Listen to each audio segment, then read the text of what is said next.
and welcome to the 2024 IPF World Championship. Tons of hype and excitement for the return of two-time world champion Russel Orhii in the 83s, but he will be met on the platform with European champion Jurins Kengamu. Russel Orhii nominated with 860. He's looking strong. He's at his top-end strength. The Russ first, easy choice, in my opinion. Jurins nominated with 823.5. He'll probably nudge that up and force Russell's hand, but I don't know if Jurins can take this into the 830s. I think Russ can still win relatively comfortably.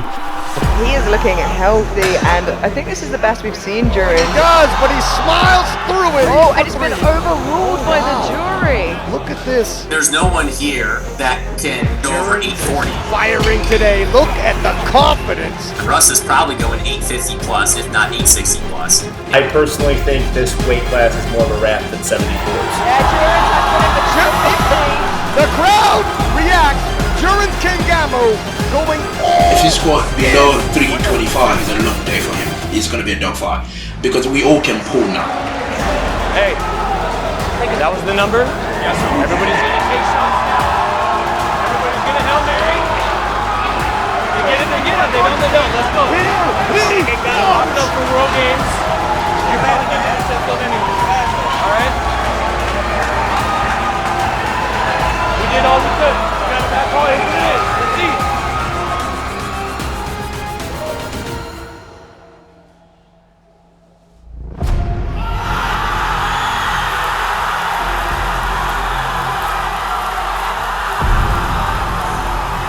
This session saw one of the biggest upsets and one of the most exciting matchups our sport has ever seen, but the 83 kilo class is no stranger to heated battles.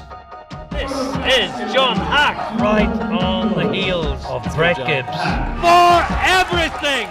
As John Hack and Brett Gibbs were making history in the 83 kilo division at the 2016 World Championships, the young Russel Orhii would begin his journey to the world stage.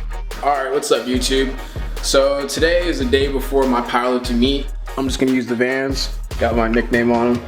Going 9 for 9, totaling 685 kilos and winning his first meet, it was immediately clear that Russ was gifted in the sport. Over the next 2 years, Russ would add over 100 kilos to his total before contending for his first national title. Overall, man, the meet went perfect, 9 for 9. Like, that's all you can ask for.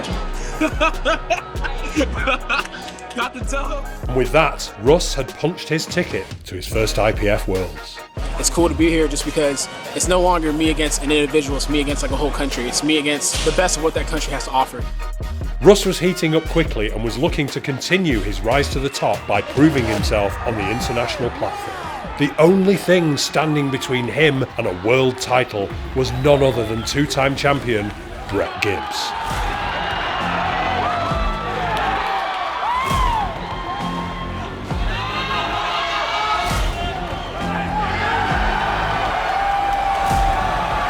And he's pulling. It's a fight at the knees.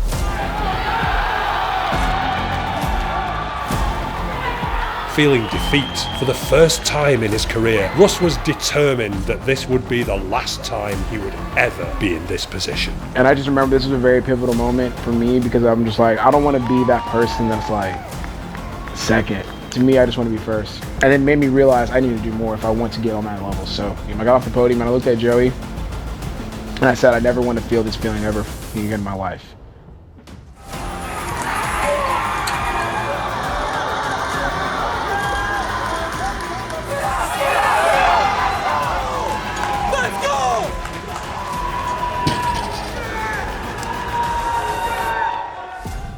Like Russ, Jurins Kengamu is no stranger to the world stage, competing nearly as long as Russ has. However, Jurins' rise to become a top contender saw a very different path. Jurins' journey would start almost a year after Russ, competing for the first time in 2016 and totaling 620 kilos. Competing 5 more times and adding 57.5 kilos to his total, Jurins would earn his place on the world stage for the first time.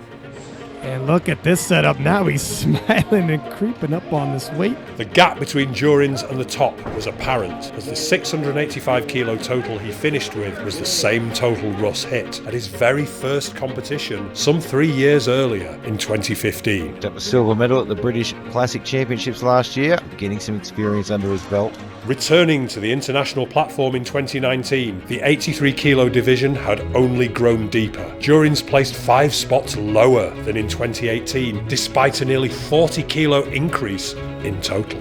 The top of the mountain did not seem any closer, and as 2020 approached, the opportunity to contend for a world title would come much later than expected. We left Sweden, COVID happened. COVID, literally all I was doing, just training. The mentality was, the next time I stepped on the world platform is not about being a participant. I want to make myself a contender, and I want to be the ones that people say, you can't just look past him. Jurins would take his first major title at the 2021 British Open Classic with another personal best performance to become British champion. Once Jurins could see the top of the mountain, he started sprinting.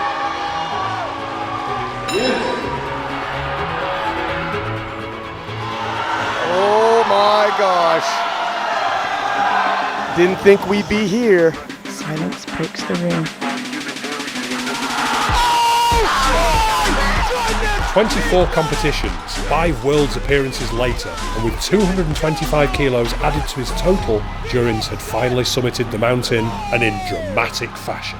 Jurins had scraped and clawed to etch his name in the powerlifting history books, upsetting the biggest name in the 83 kilo division. Be the greatest 83 of all time! No! This is the greatest 83 of all time! Right here! On this day! I will never forget Hack versus Gibbs. By far the best battle at the IPF World Championships. And this battle that took place supersedes that. But their story is far from over. With Russ also qualifying for Sheffield, their rematch will take place on the biggest stage in the sport.